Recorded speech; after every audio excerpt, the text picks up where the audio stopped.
NBFC space की, retail centric NBFC space की बात कर रहे हैं। और आज आईएफएल फाइनेंस कंपनी फोकस में है और आईएफएल ग्रुप के फाउंडर चेयरमैन निर्मल जैन हमसे बात कर रहे हैं और कि किस तरह की रिकवरी हो रही है, किस तरह की डिसबर्समेंट ग्रोथ, एसेट क्वालिटी, ये सब चीज़ें फोकस कर रही हैं। इनफैक्ट हमने उनसे बात भी की थी इन सारे फैक्टर्स पे और क्या टारगेट कर रहे हैं वो, उसका एक स्लाइस ले लेते हैं।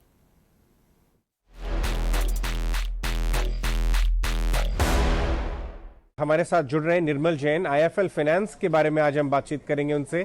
निर्मल, बहुत बहुत शुक्रिया ईटी 9 संदेश पे हमसे बात करने के लिए।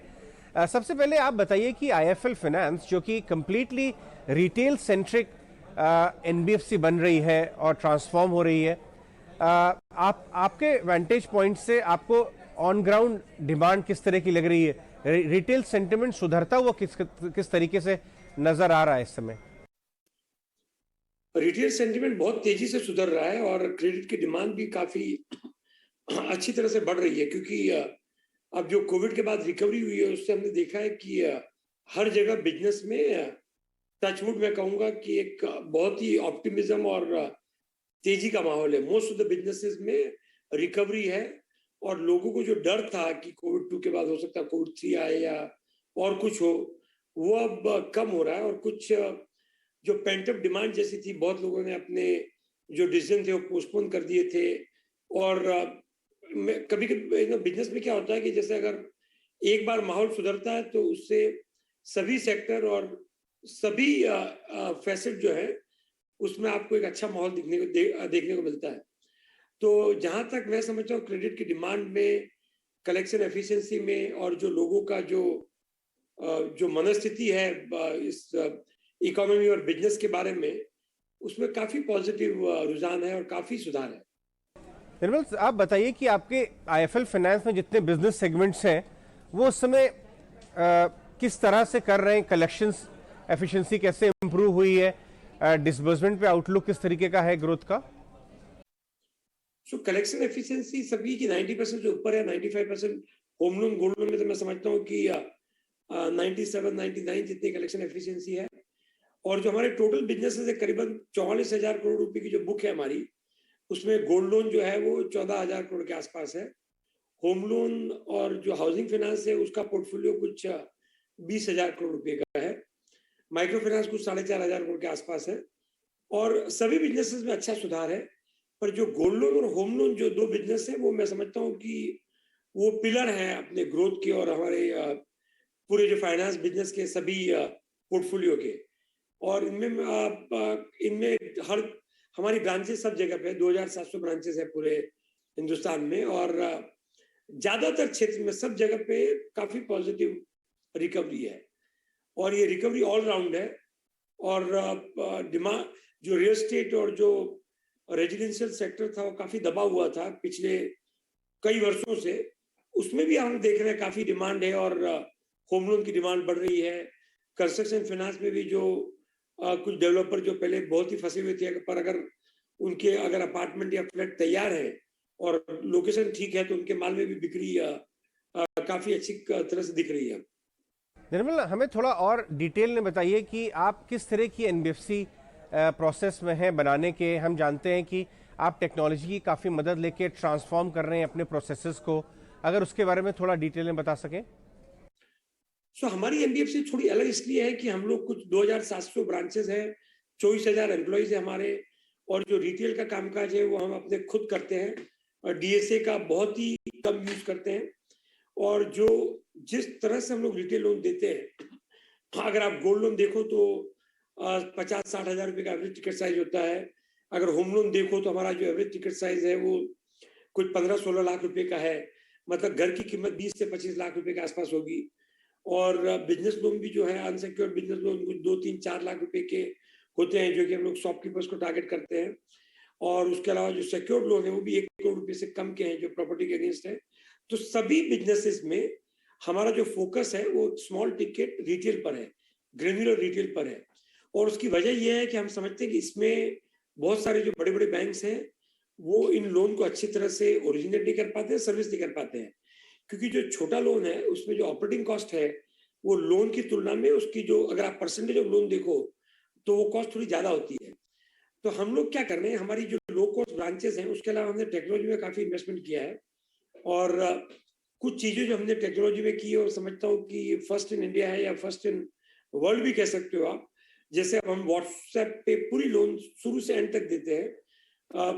उसके पहले बहुत सारे फिनटेक कहते हैं हम भी व्हाट्सएप पे, पर उससे लीड जनरेट करते हैं। हम लोग सिर्फ लीड नहीं जनरेट करते हैं, पर लीड से उसका क्रेडिट असेसमेंट, डॉक्यूमेंट अपलोड से लेके डिसबर्समेंट और सर्विसिंग एवरीथिंग व्हाट्सएप पे करते हैं। अब व्हाट्सएप का फायदा कस्टमर को ये है कि अगर आप ऐप डाउनलोड करते हो तो हो सकता है कि आपकी बहुत सारी कॉन्फिडेंशियल और प्राइवेट इंफॉर्मेशन जो है उसका जो एक्सेस आपके हाथ से बाहर जाए और जो लेंडर है उनके पास जा सकता है। अब उसका कब कैसे उपयोग होगा वो तो समय बताता है, क्योंकि कभी कभी क्या हुआ है कि कुछ ऐसे लेंडर्स हैं और कुछ चाइनीज कंपनीज ऐसी है जिन्होंने उसका बहुत ही दुरुपयोग किया उस प्राइवेट इंफॉर्मेशन का।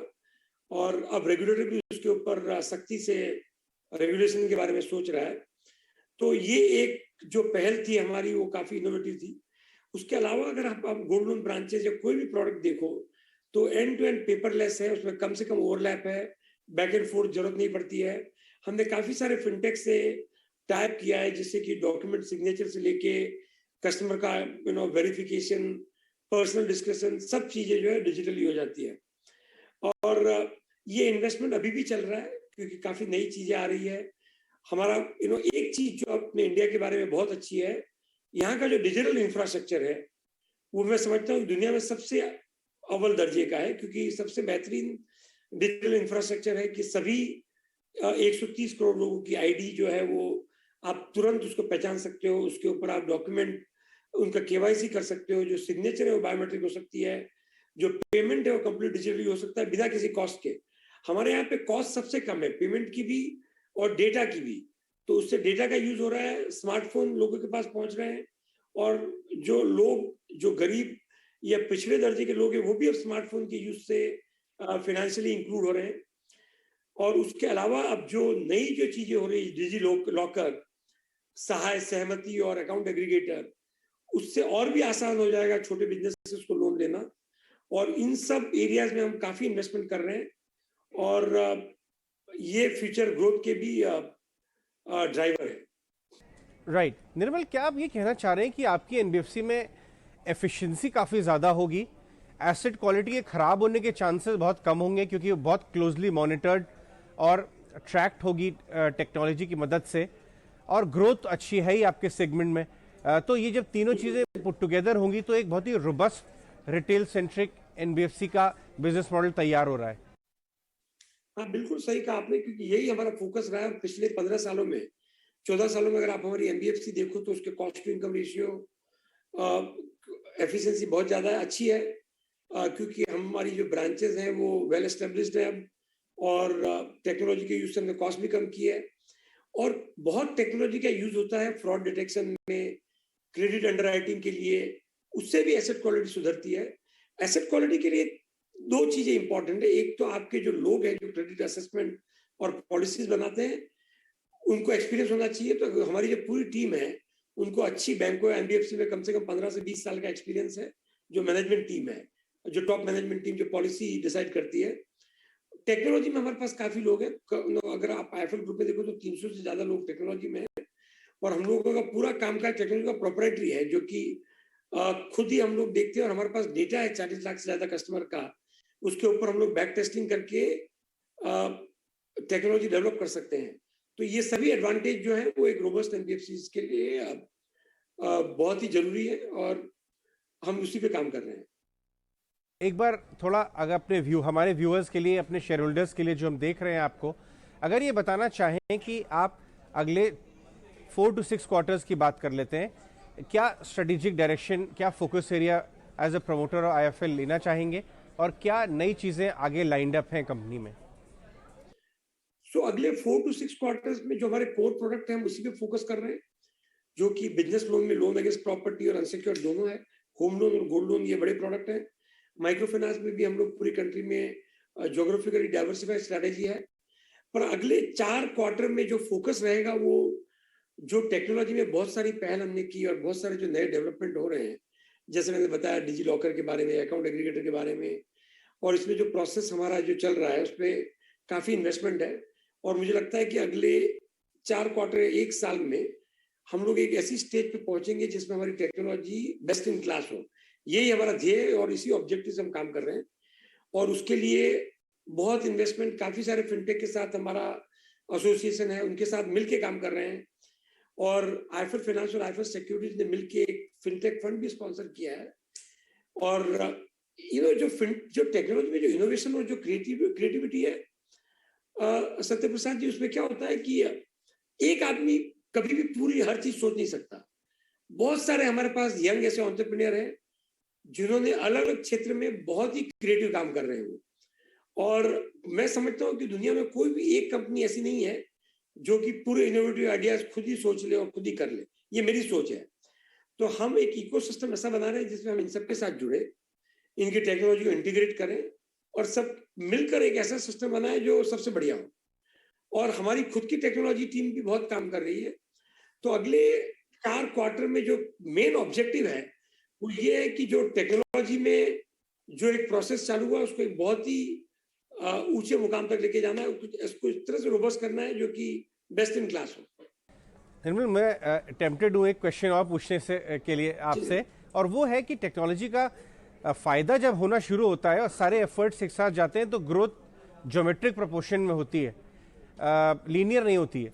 तो क्या ये अज्यूम कर सकते हैं हम कि आपकी लोन बुक काफी स्पीड से ग्रो करेगी नेक्स्ट 3-4 साल में? क्या ये डबल हो सकती है ये सारे एफर्ट्स पुट टुगेदर करके?